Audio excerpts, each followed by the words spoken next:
திருவாரூர் மாவட்டத்தில் பழங்குடியினத்தை சேர்ந்த 23 வயதான இளம்பெண் திவ்யா மகளிர் தினத்தின் உண்மையான இன்ஸ்பிரேஷனாக திகழ்கிறார். குடும்ப வறுமை காரணமாக 12ஆம் வகுப்புக்கு பிறகு படிப்பை நிறுத்திய அவர் மாவட்ட தொழில் மையத்தின் மானிய கடனில் ஆட்டோ வாங்கி ஓட்டி குடும்பத்தை நடத்தி வருகிறார்.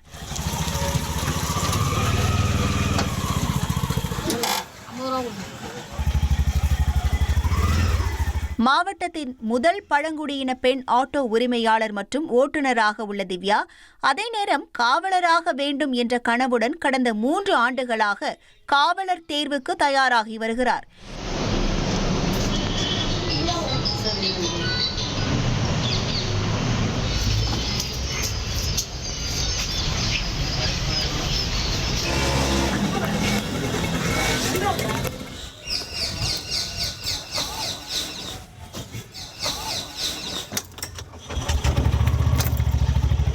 இப்போது ஓட்டுநர் காக்கி அணிந்துள்ளேன், ஒரு நாள் காவலர் காக்கி அணிவேன் என்ற தன்னம்பிக்கையுடன் திவ்யா கூறியிருப்பது பல பெண்களுக்கு ஊக்கமாக உள்ளது.